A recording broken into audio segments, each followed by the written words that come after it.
So what's up, you guys? You're welcome to the Pop Culture Parrots. Please do not forget to like, to subscribe, to turn on your post notifications so you get notified each time that I post. So let's get right into it. So I think this new year started with a lot of drama. Like there's something happening everywhere. A lot of things are going on, and we are literally just about 48 hours or a little over 48 hours into the new year. And I'm like, we're in for a really interesting year if things continue to go like this. So, anyways, while Offset was in the club touching and kissing on women, basically with a bunch of strippers, kissing on them, talking about, oh, he would never beg for this and that. We talked about that in the last video. Basically misbehaving. Cardi was seen partying with Quavo.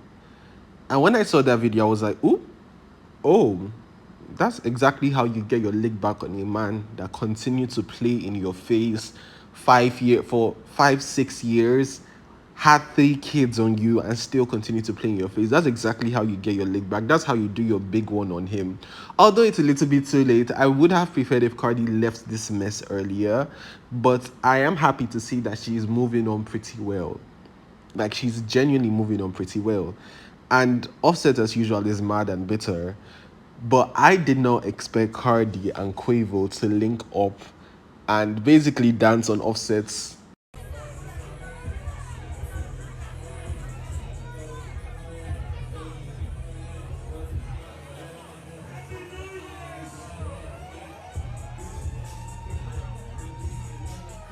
So that was at the New Year's party, and they were basically just having fun, toasting to the New Year's. And no, I do not feel bad for Offset. I'm not even going to pretend that I feel bad for Offset. But it's kind of low-key sad that Offset is basically losing everything. He lost the Migos, his career is spiraling down, he doesn't have Quavo with him anymore. Rest in peace, Takeoff. So he lost the Migos. Now he's losing his wife. His music career is plummeting, like it's going down, basement. So it's just kind of not sad, it's unfortunate to witness because he does deserve everything that's coming to him because he's a terrible man. He's a very terrible person. So he does deserve everything that's coming to him. But it's low-key sad, to be fair. It's just a tiny bit sad to witness, but karma is a bee.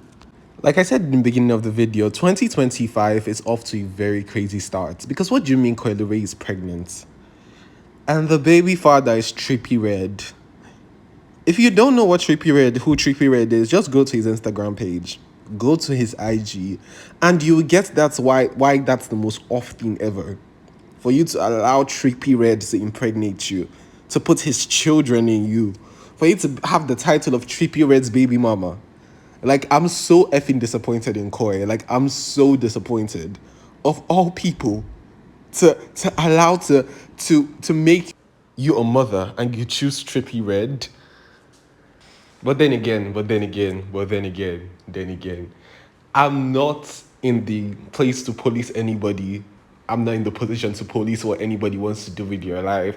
But I said, I don't think that he's good for you. How do you know what's good for me? That's my opinion! Don't you get it? Why can't anybody have an opinion but you? I was so yeah, that's just my opinion. It's my opinion, and I take responsibility for my opinion.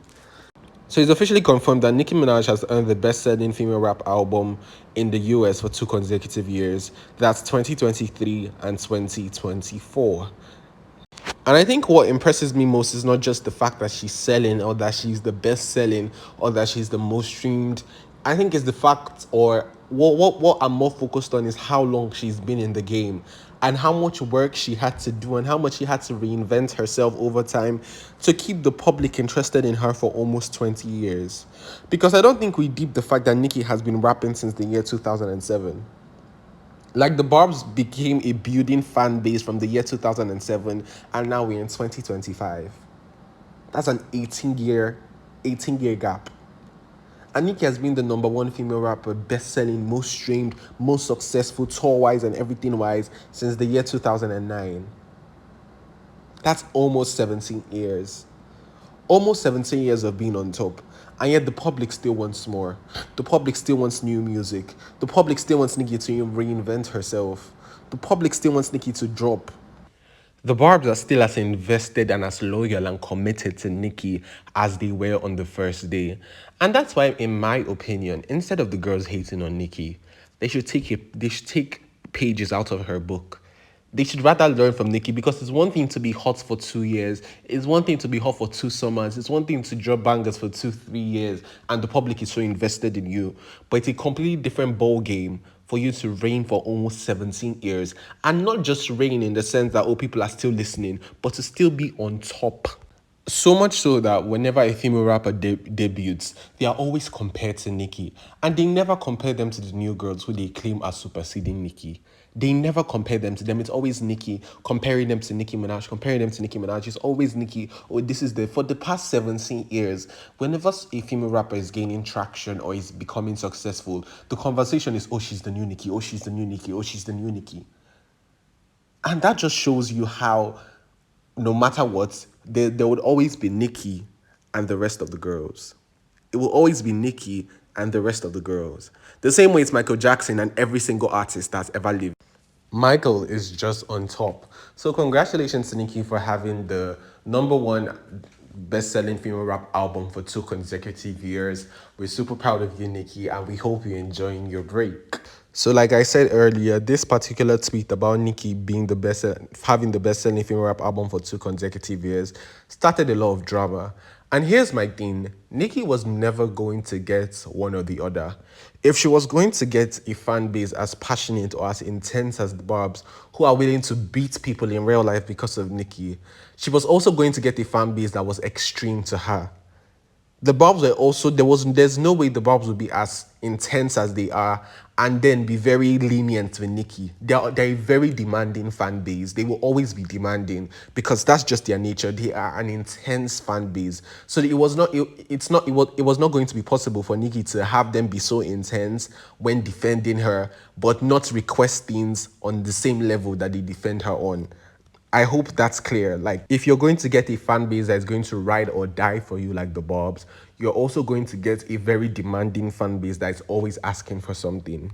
So in response to the tweet of Nicki having the best-selling album for 2 consecutive years, a Barb responded, considering this album had no visuals, no new singles, no playlisting, dropped right before Christmas, had no promotion outside of the Barbz, and went through a literal hate train, this is really a gag. But I rebuke this for NM6, that's Nicki's 6th studio album. Hopefully, she learned a lot and put her best energy yet into her album. And that 100 mil gets put to good use. So now basically, this tweet is basically saying that Pink Friday 2 did really well for an album that had no new singles. It had no proper visuals. It had no playlisting.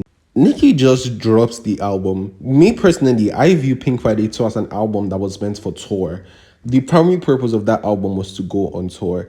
Because explain to me why there was no single after the release of the album. Because what a single does after the album is to push the album to stay on the charts for longer, keep people listening to the album. That's why you drop singles after your album. But Nicki did none of that. She just dropped the album.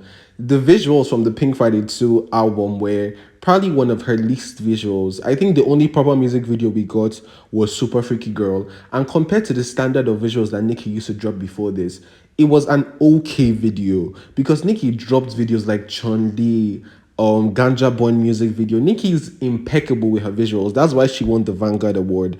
But compared to the Pink Friday 2, the visuals were just okay. We only got one proper music video. The Red Ruby The Sleeves was not a music video. It was just a cameo video of Nicki having fun that was put together. So that was not a proper music video. So fans were like, we did not get singles. We did not get music video. We did not get playlisting. But Nicki still had the best-selling female rap album for 2 years straight. However, there's also saying that they don't want that for the next album.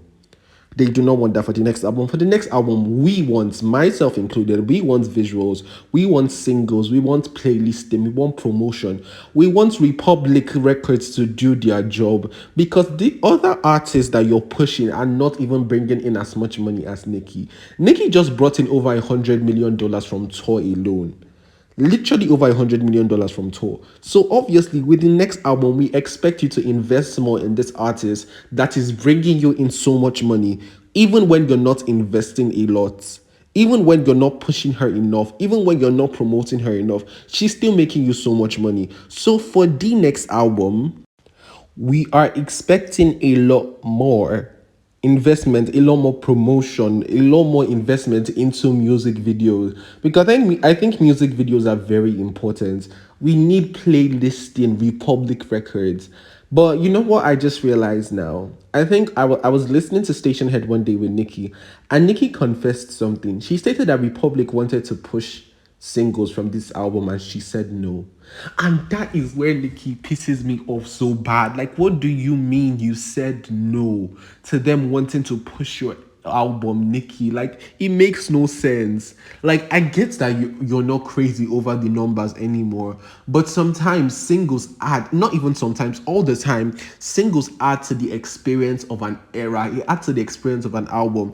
Like, you can't take away singles like Anaconda from the Pink Prince and expect it to be the same album. You can't take away singles like Chun Li from Queen and expect it to be the same album. Even Pink Friday 2, you can't take Super Freaky Girl away and expect it to be the same album. So singles are part of the experience. Nicki, we beg you, please don't do this again. Let Republic push you. And Republic, if she doesn't agree, insist on it, please. And to be fair, all we can do is hope for the best for the album at this point and pray that we actually get a properly promoted album. Anyways, moving on, Megan Thee Stallion fans attempt to gag Nicki Minaj because I think there was a poll about who was the hottest female rapper of 2024, and Nicki won the polls, and Megan Thee Stallion fans were upset, as they rightfully should. And they pulled up basically a tweet that was showing that Megan Thee Stallion had more of an attendance at her Madison Square Garden show than Nicki did, because Nicki had an attendance of 11,000 when she went on tour in Madison Square Garden, and Megan had 14,000 people attend her Madison Square Garden show. But now here's the problem. That is not entirely the truth. When you look at Nicki's stage with the Pink Friday 2 tour, she obviously had a bigger stage. And also, because of that, a lot of seats were inaccessible. A lot of seats you could not see from. So those seats were not available for sale. As opposed to Megan Thee Stallion, who she allegedly handed out a lot of free tickets. And while it was allegedly, when the sales number came out, we could clearly see that it was not the same. Because Nicki's tour, even though having 3,000 people less than Megan's tour, generated a lot more than Megan in Madison Square Garden. Because while Megan generated $1.724 million, $1.7 million with 14,000 people in attendance for the tour, Nicki Minaj earned $2.85 million with only 11,000 people in attendance. Not only 11,000 tickets were the tickets that were available for sale. So she sold out the tour and gained $1.1 million more than Megan, who generated only 1.7 million with 14k people in attendance. So Nicki had less people and generated more money, and Megan had more people and generated less money. And the difference in the sums that they made is so much that if you take away the extra $1.1 million that Nicki made in her tour, Megan would have made only about 500 or 600k. That's how big the difference was. And that's absolutely insane. So I think hotties should find something else to argue with the Barbz on, but it can never be about numbers. Like, you simply cannot argue numbers with the Barbz as a hottie. You simply cannot argue tour sales with the Barbz or with Nicki Minaj as a Megan Thee Stallion fan. It just doesn't add up. Like, you should count your eggs and make sure. But that's about it for this video. Please don't forget to like, to subscribe, to turn on your post notifications so you get notified each time that I post.